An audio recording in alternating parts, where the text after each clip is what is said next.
hesa hatjaløto, nu Hans Andreas Salvara, følger seg fram og velger sine PhD-riker. PhD-rikeren favner bøkene fra Kjølstor modelizing, vi var utgiven i 2014, og ritverket The Rise of Faroese Separatism fra 2015. Hans Andreas langt og røntur granskare. Han var tilnævnt lektor i Søvo av Fråskapet Førje i 2019, og nevnes kan at han begynte sin lester av Setrsnon som søvelesende i 1924. Ritgjeren laten inn til Verjo sambarkeren 6 i PhD-kundgjør fra 2011, og i avsetter at Fråskapet kan takke ritgjør til prodømmingar, hovast høvunderen ikke vil innskrive som PhD-lesende, og om ett verer at høvunderen annan hatt lukker krøvene i kundgjøren Setr. Hetta mestir at Hans Andreas hever ikke hatt formelig en vedleggere, men mellan marnerstøtter dekaner hever steg for arbeidene avgreie omsøkene til metingar.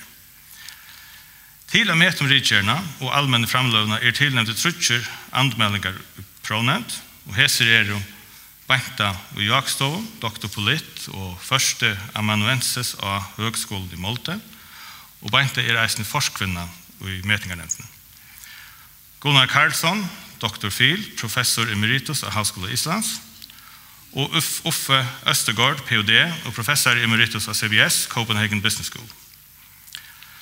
Nevnten har skrivet sitt ommelde og tilmelde, det 4. november 2015, og nyhetsøvende grei, og straffes ved at den foreliggende avhandling oppfyller således på eksemplarisk vis kravene til kritisk historieforskningsoppgave, og vi tøver derfor ikke med å innstille den til forsvar av PhD-graden. Ritgjøren hever li allment framme i 30 viker, ens og verjan lyst allment.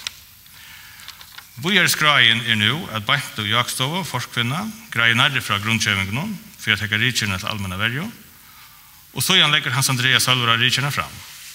Og framløven til Hans Andreas atle å teke omlai 30 minutter. Etter framløvene får første anmeldinger som Gunnar Karlsson, året at ommelde ritgjørene og til å sette PhD-evnen og spurningar. Så igjen vil ståtte stekker og på en 20-15 minutter. Og i stekkeren av, så vil høve sine spurningar, det som man kallar for X-auditorium, til å si tid, som jo i salen, til kunne sette spurningar til Hans Andreas. Men det tøtninger mye at om til ikke sette spurningar, at de sier kom fra og i stekkeren. Annar anmeldinger Uffe Østergaard, for så igjen året til å avhøre PhD-evnen. Og etter dette selv verjan Leo, pronevnte for å ta ut og helte fond at gjøre sånne endelige nyestøver, som forskvinnan i nevntene, Beinta og Jakstov, så igjen ber fram. Og jeg får nå å gjøre året til Beinta og Jakstov, forskvinnan i metingarnevntene. Takk for det.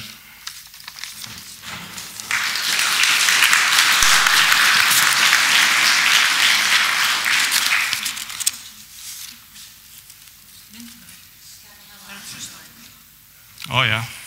Hva skal du få det her først? Hva skal jeg gjøre? Så? Høyre ditt med? Yes. Ja, så godt. Her må du hette. Jeg vet ikke hva jeg skal gjøre. Skal du bruke signalet? Nei. Ja. Gå an det. Vekkene metingarnevntene setter vi nå i gang. Vi selv vergene til Hans Andreas. Vi finner til oppgave det var at Hans Andreas har lagt inn begge bøkene fra Kjølstor mot løsning i 2014 og et sånt handrit som nå kommet ut som bok i dag, The Rise of Faroese Separatism, i august, og da ble vi så bien i september om at meta om hans arbeid. Vi velgen for å være av skandinavisk, og jeg får nå at ta seg av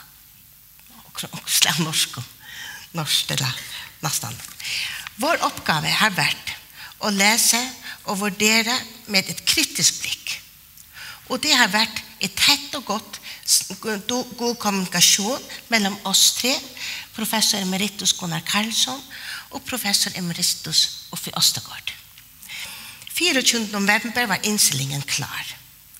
Det er et notat på 7 sider, ganske tett skrevet, men jeg skal kun lese konklusjonen.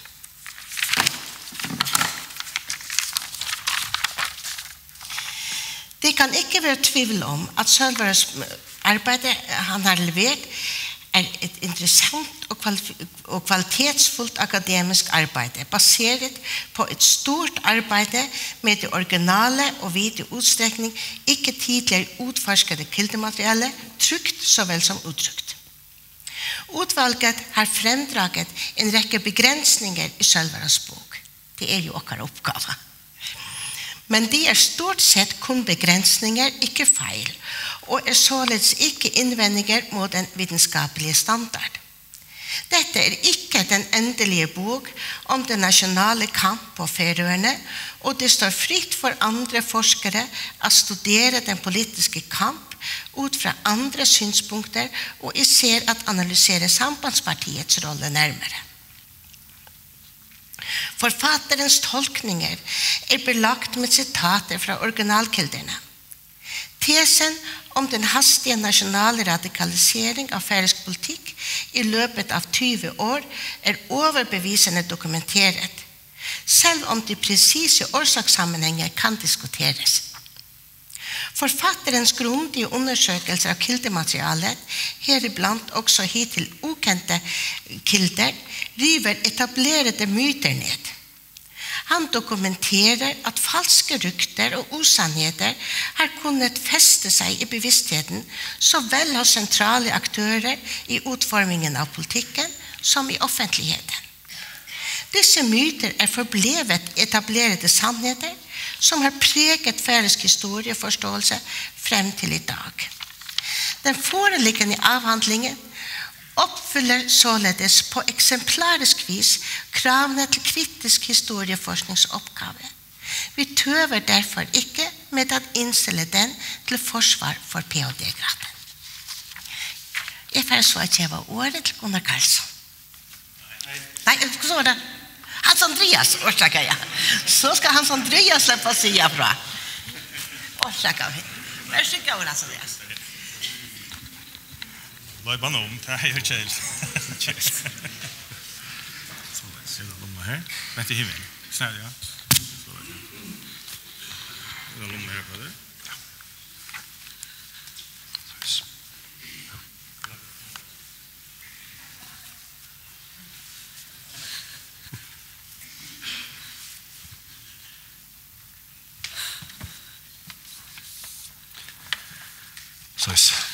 God dag. Ja, jeg skal si noen ord om avhandlingene, og det som jeg sier, det blir så på dansk, og det tar sådan en halv times tid. Ja, det tar det, nemlig. Afhandlingen fra Skjoldstyret med løsning fra 2014, som jeg har indleveret til PhD-forsvar, er tidligere peer-reviewet og udgivet af Faroe University Press supplementet serien. Desuden har jeg til dette PhD-forsvar indleveret et omfattende engelsk sammendrag af bogen på 94 sider, som i dag bliver fremlagt i en udvidet og selvstændig udgave, som Faroe University Press også har påtaget sig at udgive. Tids- og emnemæssigt afgrænser afhandlingen sig til den politiske udvikling på Færøerne i perioden 1906-25.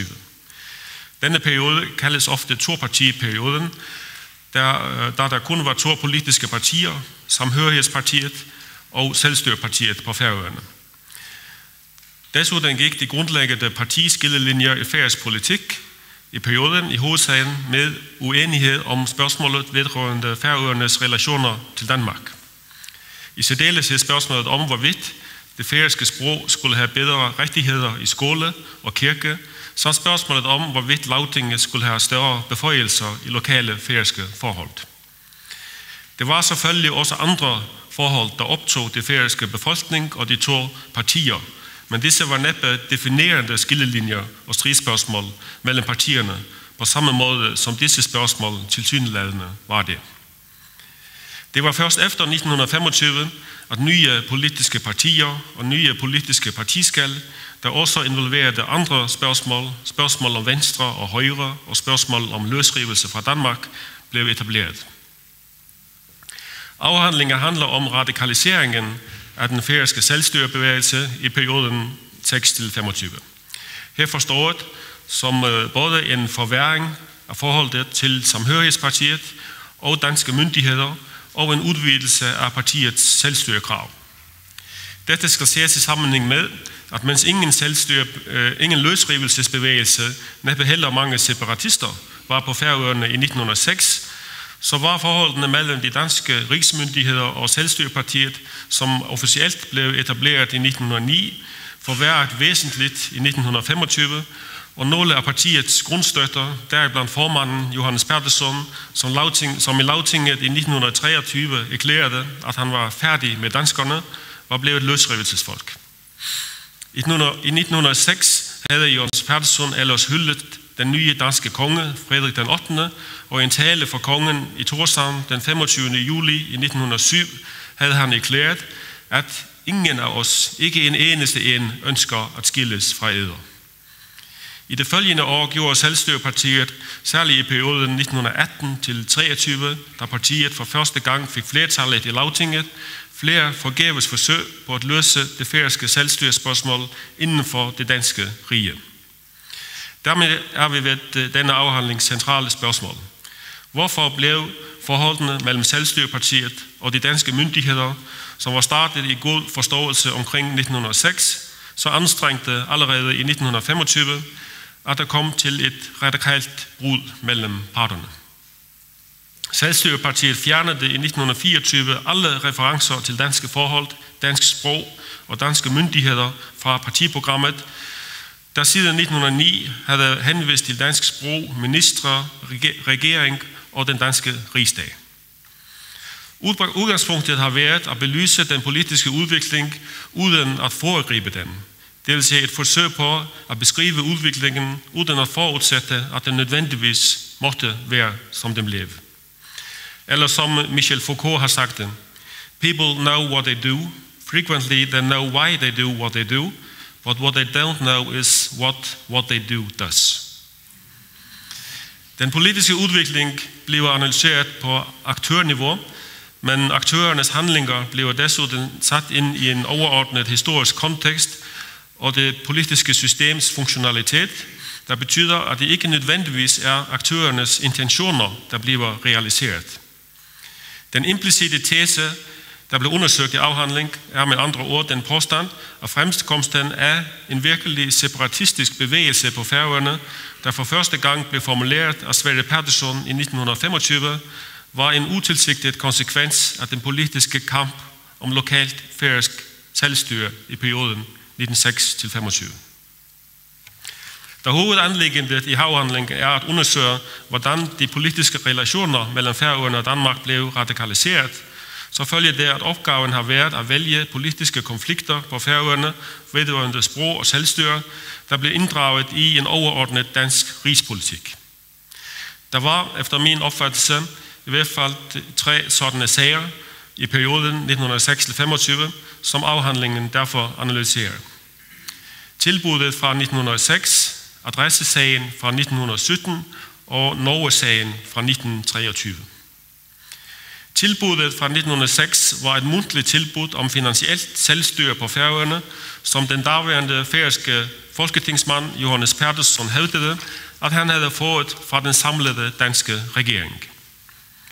Efter en hård politisk debat på Færøerne, hvor det blandt andet blev hævdet, at tilbuddet ville føre til meget store skatteforhøjelser og adskillelse fra Danmark, blev det vraget af de færøske vælgere, og som en konsekvens deraf også af Lagtinget.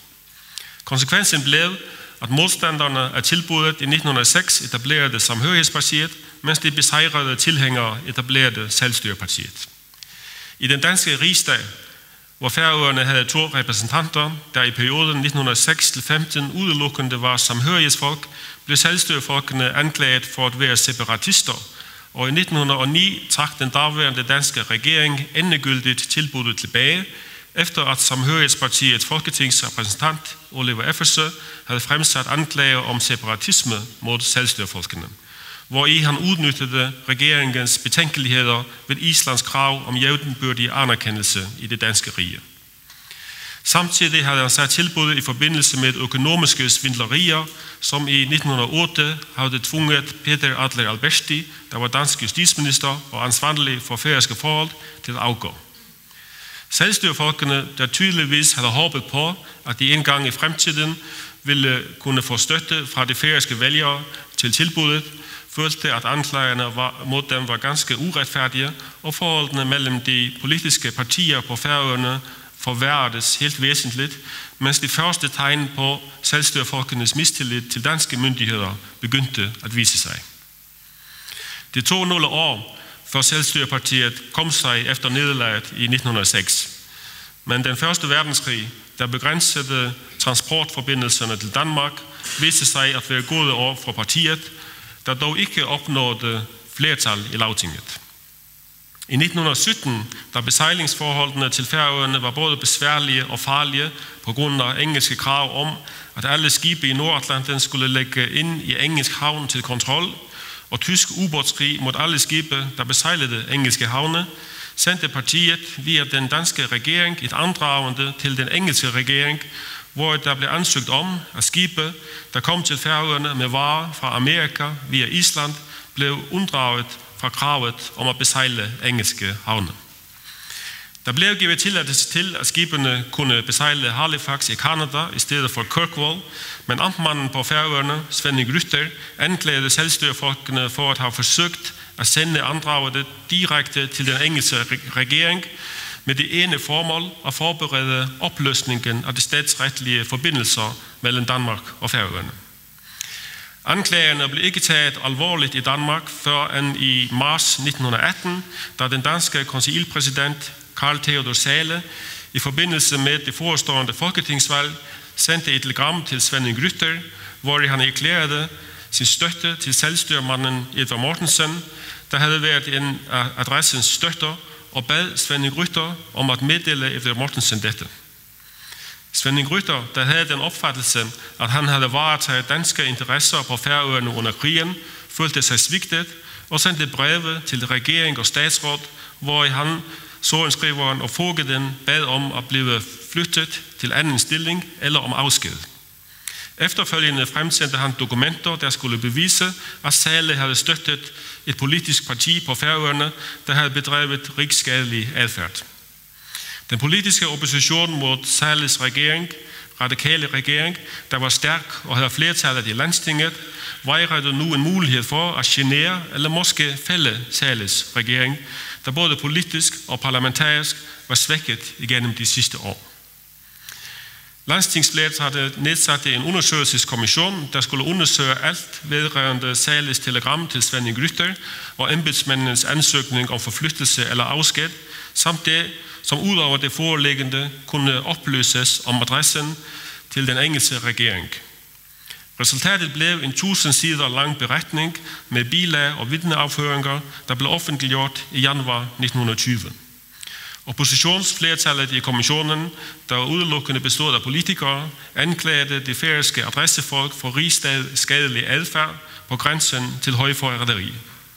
Men mindretallet, der repræsenterede regeringspartierne, ikke fandt belæg for nogle sådanne anklager, og i øvrigt anklagede landstingsflertallet for med kommissionen at have beskadiget forholdet mellem Danmark og Færøerne. Det eneste, der kom ud af det omfattende kommissionsarbejde var, at Zahle i marts 1920 fik en næse fra Landstinget vedrørende manglende information af Landstinget om grundlaget for embedsmændenes ansøgning i marts 1918. Adressesagen fra 1917 kom aldrig til behandling i Landstinget, men selvstyrefolk følte sig uretfærdigt anklaget for højforræderi, og Johannes Pettersson, der var den hovedanklagede, blev efter alt at dømme danskfjendtlig for al fremtid.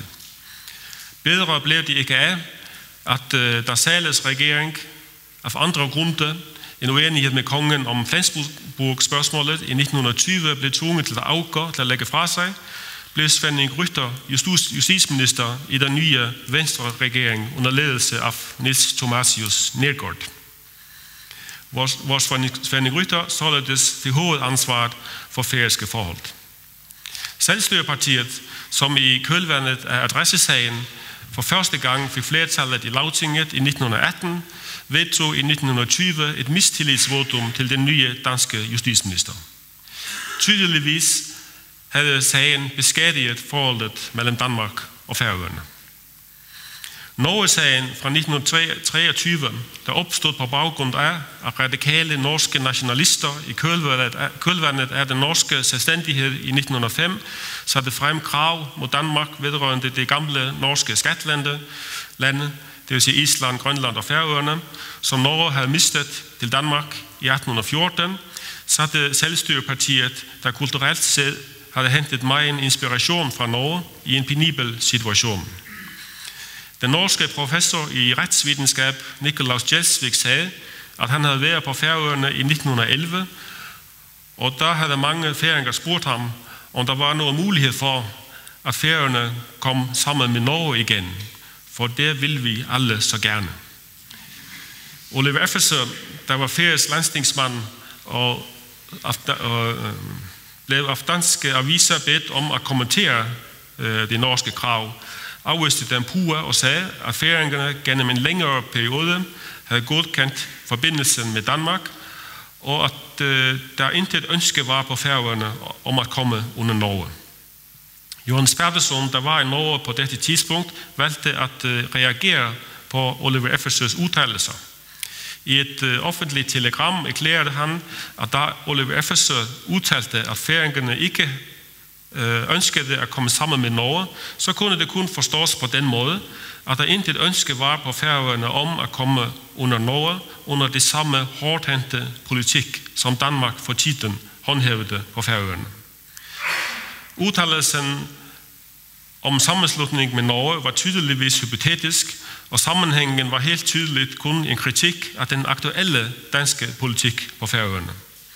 Det blev i udtalelsen blandt andet refereret til, at Lagtinget i 1918, siden 1918, da Selvstyrepartiet i kølvandet af adressesagen havde fået flertallet i Lagtinget, flere gange havde vedtaget, at færøsk skulle være skole- og undervisningssprog, og at Lagtinget skulle have udvidede beføjelser.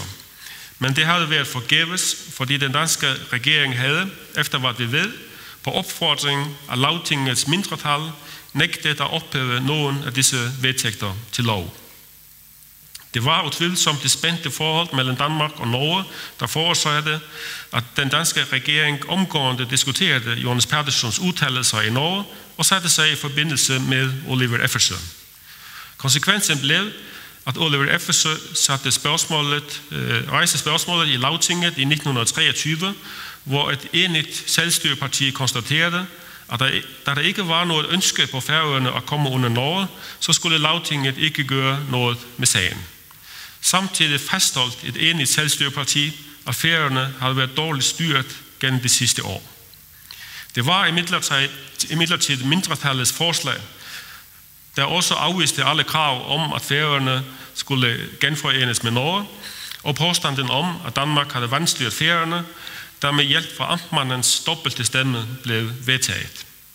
Siden valget i 1920 havde Selvstyrepartiet haft flertallet i Lagtinget på grund af provsten Jakob Dahl, der var selvstyremand og i embedsmedhør var medlem af Lagtinget, mens amtmanden sædvanligvis undlod at deltage i afstemningen i Lagtinget. Men denne gang mente amtmanden, at sagen var så betydningsfuld for forholdene mellem Danmark og Færøerne, at han valgte at stemme med Samhørighedspartiet, og mindretallets forslag blev derfor vedtaget. Dette forårsagede, at Samhørighedspartiet var i den bedst tænkelige situation til at få den danske regering til at tage afstand fra Selvstyrepartiet.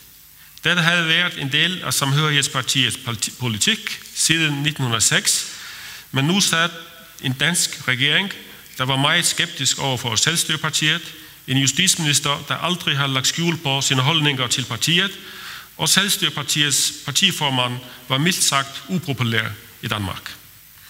I oktober blev sagen rejst i Folketinget af samhørighedsmanden Anders Samuelsen, og det sluttede med, at den danske regering vedtog en ny færøpolitik, der stort set negligerede Selvstyrepartiets politik, og gav ubetinget støtte til Samhørighedspartiet. Konteksten i Folketinget var tydeligvis Johannes Persons udtalelser i Norge, på trods af, at et enigt selvstyreparti i Lagtinget havde konstateret, at der ikke var noget ønske på Færøerne om at komme under Norge, og derfor mente partiet heller ikke, at Lagtinget skulle gøre noget mere med sagen. Det kan selvfølgelig diskuteres i hvor høj grad, i hvert fald Norge-sagen, blot er et symptom på dybereliggende årsager til en forværring af det politiske forhold mellem Danmark og Færøerne. Men det er indiskutabelt, at alle disse 3 sager karakteriserer en gradvis radikalisering af forholdene mellem de danske myndigheder og et stadig mere utilfreds selvstyreparti. Desuden er det et faktum, at disse sager, der alle har rødder i konflikter i færøsk politik, blev brugt til at inddrage særlige færøske forhold i dansk politik og diskurs, og hvert især bidrog de til at forværre de politiske relationer mellem danske myndigheder og selvstyrepartiet. Derfor er det disse 3 sager, som jeg har valgt at belyse og analysere hovedspørgsmålet i afhandlingen med.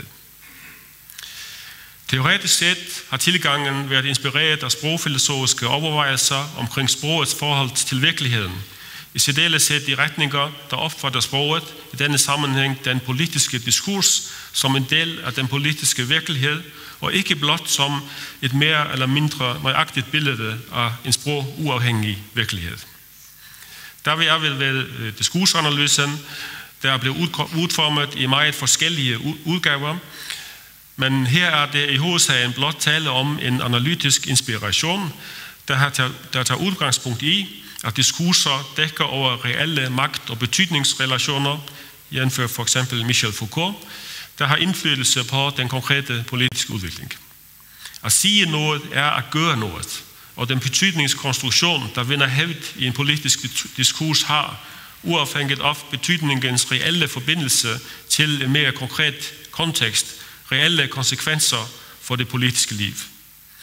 Her ligger en analytisk distinktion, som jeg også har draget i denne afhandling. En analytisk distinktion mellem 1. Kilderne, det vil sige selve kildeanalysen, hvor konkrete begivenheder bliver stadfæstet, og 2.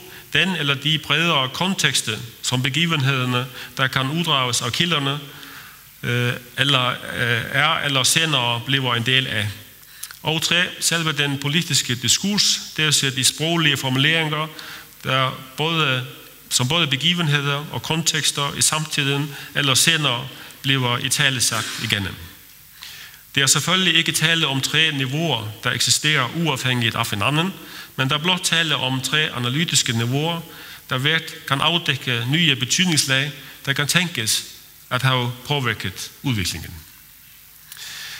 Denne afhandling er dog i hovedsagen en kildekritisk analyse af det kildemateriale, som jeg har indsamlet vedrørende disse 3 betydningsfulde sager på Færøerne i perioden 1906-25, hvorefter disse sager også sættes i sammenhæng med de bredere færøske, danske, norske og internationale kontekster, som de er blevet en del af, mens diskurssynsvinklen er anvendt til at belyse den opfattelse af færøsk politik og dens udvikling, som jeg ikke har fundet belæg for i det afgørende kildemateriale. Jeg har for eksempel i det afgørende materiale ikke fundet noget belæg for, at der var en egentlig separatistisk bevægelse på Færøerne i 1906. Men fortællingen om en sådan separatistisk bevægelse på Færøerne findes i mange samtidige kilder fra perioden 1906-25. Kilder, der således må klassificeres som tilhørende en del af samtidens politiske diskurs. Jeg har heller ikke fundet belæg for, at regeringen af 1906 beskyldte den detroniserede justitsminister Peter Adler Alberti for i 1906 at have givet Johannes Persson et privat tilbud, men historien findes i samtidens politiske diskurs og endda ukritisk overtaget i forskellige udgaver i en del af historiografien. Jeg har heller ikke fundet belæg for, at selvstyrefolkene i 1906 bedrev rigsskadelig adfærd på grænsen til højforræderi, da det skulle have forsøgt at henvende sig direkte til den britiske regering. Men denne opfattelse og disse politiske beskyldninger blev rejst mod selvstyrefolkene i samtiden, sandsynligvis af politiske grunde. Heller ikke har jeg fundet belæg for, at Johannes Pedersen virkelig ønskede en politisk genforening mellem Færøerne og Norge, men denne opfattelse lå blandt andet til grund for den danske afstandstagen fra Selvstyrepartiets politik i 1923. Kildematerialet til at belyse disse tre sager har jeg fundet i både trykte samlinger og utrykte arkivalier på Færøerne og i Danmark. Udover det, der er skrevet af andre om emnet i perioden, så har jeg gennemgået færøske, danske og norske aviser, der omhandler disse emner. Sammen med politiske taler i blandt andet Lagtinget, Folketinget og Landstinget er aviserne vigtige kilder, der blandt andet kan anvendes til at belyse samtidens politiske diskurs. Derfor er Lagtingstidene, Folketingstidene og Landstingstidene, hvorfor uden politiske taler mere politisk substantielt materiale, der kan anvendes til at afdække den politiske retorik, er refereret betydningsfulde kilder. Andet publiceret materiale af stor betydning er de uofficielle referater fra danske ministermøder, der var ukendte af de fleste politiske debattører i samtiden, og heller ikke synes at have været udnyttet af alle senere historikere. Disse referater kan, sammen med både publiceret og upublicerede dagbøger, der efter danske og færøske politikere, bruges til at trænge bag om den samtidige politiske diskurs. Det vigtigste kildemateriale har jeg dog fundet i danske og færøske arkiver. Vedrørende tilbuddet fra 1906 har jeg kvantitativt set ikke fundet meget nyt kildemateriale i arkiverne, men ministermøderprotokollene fra 1905-6, som man indtil for nylig har ment ikke eksisterede, er dukket op. De er meget væsentlige kilder, der kaster nyt lys over andre kilder, og de er her brugt til at afleve nogle myter om tilbuddet, der har fået plads i den overleverede historiografi. I Landstingets kommissionsrapport fra 1919 vedrørende adressesagen findes dog førstehånds kilder om tilbuddet, blandt andet Johannes Pedersens vidneudsagn, som ikke tidligere er henvist til. Helt anderledes er kildesituationen vedrørende adressesagen, hvor hele kommissionens materiale er i Folketingets bibliotek og arkiv i København. Også på Rigsarkivet og i det færøske nationalarkiv findes overvældende kildemateriale, der kan anvendes til at belyse denne sag. Materialet er så omfangsrigt, detaljeret og forskelligt, at det er muligt at anvende det til at trænge bag den senere politiske kontekst, der blandt andet handler om kampen om den danske regeringsmagt og kommissionens politiske diskurs, der blandt andet knytter sale til selvstyrefolkenes påståede højforræderi, således at den konkrete færøske sammenhæng kan afdækkes. Materialet til Norge-sagen, der er den mest politiske af disse tre sager, har jeg i det væsentligste foruden de norske aviser hentet fra Amtets arkiv på Færøerne og fra statsminister Niels Thomatius Nergårds arkiver på Rigsarkivet i København. Disse arkiver, der også belyser væsentlige aspekter af de andre sager, Nergård var også konseilpræsident i 1909-10, indeholder også væsentligt materiale om Danmarks forhold til Island og Norge, der er en meget betydningsfuld del af konteksten i relation til Norge-sagen.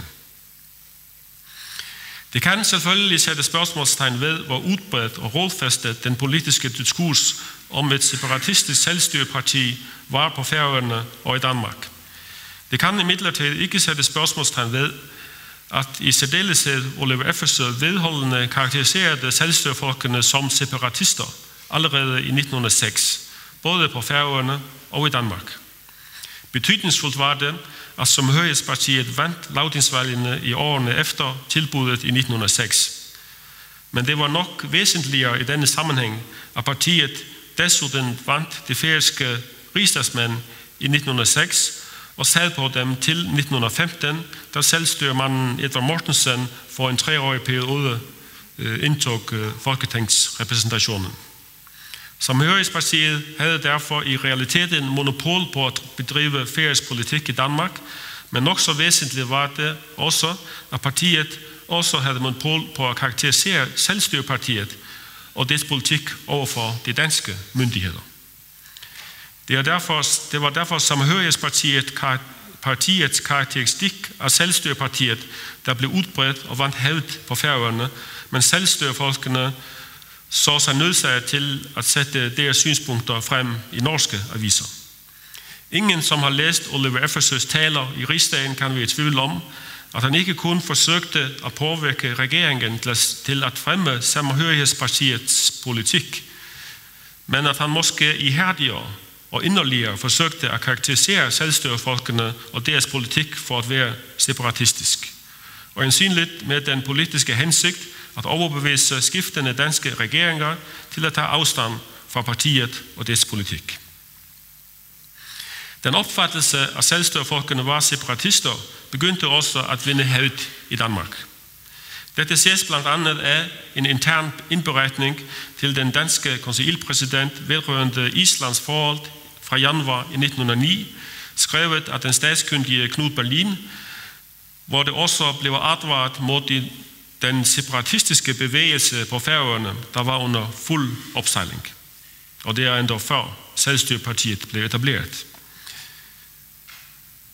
Indberetningens kontekst antyder tydeligt, at den danske frygt for, at den politiske udvikling på Island ville influere udviklingen på Færøerne. Sandsynligvis påvirkede denne islandske sammenhæng den danske regering til i marts 1909 at følge samhørighedsfolkene, i særdeleshed folketingsmanden Oliver Effersø, da de endegyldigt trak tilbage tilbuddet fra 1906. Det har også særlig vægt, at danskeren Johan Christian Helms, der var sorenskriver på Færøerne i 1903-11, i 1919 oplyste, at den gængske opfattelse i Danmark af, at hele selvstyrepartiet var separatistisk, hvilket han fandt var et resultat af Samhørighedspartiets politiske værk, og efter hans opfattelse en ganske urigtig karakteristik. Hvad der forekommer indlysende er, at fortællingen om et separatistisk selvstyreparti fik betydning for behandlingen af partiets forslag i Rigsdagen, hvor det separatistiske markat ofte ses hæftet på partiets politik og forslag. Johannes Pettersson har hævdet, at disse beskyldninger var medvirkende til at skabe separatister, hvor der ingen var. Og den danske konseilpræsident Sale har sagt, at disse beskyldninger i Danmark mod det ene parti på Færøerne var kun egnede til at fremme det, som man ihærdigt forsøgte at forhindre. Der var forskellige komplekse årsager til den hurtige radikalisering af selvstyrespørgsmålet på Færøerne. Men denne afhandling antyder, at fremkomsten af en separatistisk bevægelse på Færøerne ikke nødvendigvis skal ses som en naturlig eller uundgåelig udvikling, men at dens fremkomst delvis kan være en, måske utilsigtet konsekvens af større rigspolitiske sammenhænge og diskurser, som det færøske selvstyrepolitik er blevet inddraget i. Livet må, som Søren Kierkegaard har sagt det, leves forlæns, men det er måske historikernes store fordel, at han kan forstå og kaste lys over begivenhederne baglæns. Tak.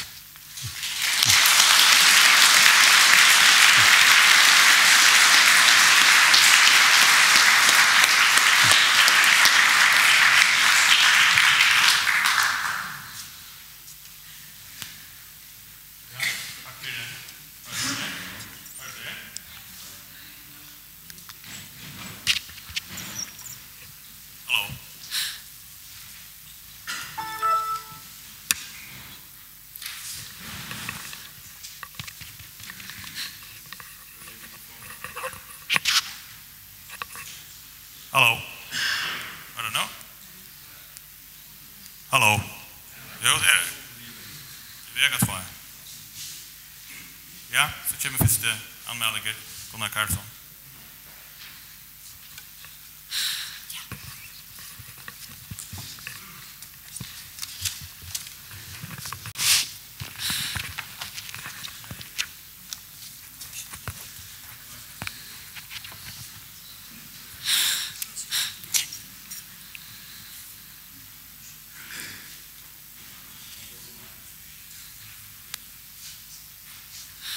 Ja, ærede forsamling. Jeg vil begynde med at ønske doktoranden til lykke med hans 2 imponerende bøger. Den store, tunge på færøsk og den pæne på engelsk, som lige udkommet i dag. Men I kender reglerne. Vi her som opponenter, professor Østergaard og jeg, og vi bør være kritiske. Hvis nok bør vi anerkende det, som godt gjort i doktorandens værk, men det ikke meningen, at vi taler meget om det. I hvert fald det således, som jeg har forstået min opgave her. Ellers må jeg sige, at det en særlig glæde for mig at komme her med denne opgave, fordi det afslutter min karriere som opponent ved doktordisputationer på samme moment i historien, som den begyndte for 34 år siden. Jeg begyndte med at opponere ved Islands Universitet i Reykjavik imod Hans Jakob Debes udmærkede afhandling om færøsk politik i 1800-tallet. Nu han stunden. Den bog sluttede med behandling af det såkaldte tilbud, som Johannes Patterson bragte fra den danske regering til Færøernes lagting i 1906. Nu opponerer jeg imod en afhandling, som begyndte netop med behandling af det samme tilbud. Det var ellers ikke meningen, at jeg skulle snakke om mig selv, men om doktorandens værk. Som jeg nævnte, har han fremlagt 2 bøger som afhandling, men jeg vil i min opposition her koncentrere på den store færøske. Jeg fandt den tilstrækkelig meget for at diskutere i den tid, som jeg har til rådighed, og jeg synes, at den må kunne stå som et selvstændigt forskningsværk, og gør det faktisk, det kan jeg straks sige. Doktoranden har valgt at gøre rede for radikaliseringen af færøsk selvstændighedsrørelse, især i tidsrummet 1906 til 25, med 3 affærer i fokus, som han har selv gjort rede for her. Jeg er enig med forfatteren om, at en behandling af disse 3 affærer hjælper godt til at beskrive og forklare, hvordan modsætningerne i færøsk politik blev tilspidset i perioden. Alligevel er det efter min mening tvivlsomt, om det var en rigtig beslutning at stille dem i centrum for forskningen. Ingen af disse affærer var af en virkelig større betydning i færøsk politik. Som forfatteren siger selv, på side 104, er tilbuddet blevet overvurderet i færøsk historieskrivning. Adressesagen blev først en væsentlig politisk sag, da det danske landsting nedsatte en komité for at udforske den, og det blev ifølge forfatteren gjort for at skade den danske premierminister og hans regering. Det var altså ikke først og fremmest et færøsk sag. Norgesagen drejer sig kun om en uforsigtig udtalelse af selvstyrepartiets leder, Johannes Patterson, som han faktisk tog straks tilbage, da han anerkendte, at han havde udtalt sig på denne måde, fordi han var blevet provokeret af Sambandspartiets leder, Oliver Effersø. Det kan heller ikke siges, at doktoranden holder sig strengt til de nævnte 3 affærer, hverken med hensyn til emneområder eller tidsrum. Selv siger han, ejsene været gongten i politiske vidskifterne frem i 1930-årene lyst i høveslinjen ved særlegum atlete til danskum, færøskum, norskum vidskifter. Gang på gang kommer han ind på andre sager, som må anses for at være vigtigere for udviklingen af færøsk selvstyre og dermed udviklingen af færøsk politik end de tre, som han har valgt som hovedtema. Her kan man nævne Johannes Pattersons forslag i Landstinget i 1920 om en grundlovsforandring, som ville gøre det muligt at give lovgivningsmagt til det færøske lagting ved lov uden særlig grundlovsforandring. Og så kan nævnes demokratiseringen af lagtinget, som blev lovfæstet i 1923. En videre det danske og færøske sprogstilling i undervisning og inden for kirken på Færøerne. Under tiden omfangsrige emner under diskussion inden for hovedkapitler som om et af bogens tre affærer. En behandling af regeringens nye Færøpolitik i og efter 1920 står for eksempel i et kapitel med overskriften Noregsmålet i Danmark. Og det forekommer også, at siden fyldt af gengivelser af tidens politiske diskussion, som ikke altid særlig indholdsrig. Det må jeg sige. Det kunne være fremført imod mine indvendinger, at selvfølgelig ingen forfatter pligtig til at skrive om det allervigtigste inden for sit område. Det går jeg fuldstændig med på. Forfatteren har uden tvivl ret til at vælge tilbudet, adressesagen og Norgesagen, fordi han syntes, at det var morsommere end forfatningssager og sprogstrid. Men sagen at doktoranden undgår ikke at behandle forfatningssager, sprogstrid og flere. Det er bare underordnet de øvrige, efter min mening, mindreværdige emner. Jeg mener altså, at bogens fokus på tilbudet, adressesagen og Norgesagen ikke på de mest vigtige elementer i tidens politik, og det viser sig på en vis måde i selve bogen. Og nu formoder jeg, at doktorante vil have lyst til at svare mig, kommentere på min påstand og måske forklare, hvorfor han har valgt at stille de tre spørgsmål i centrum i sin forskning. Jo, det vil jeg gerne.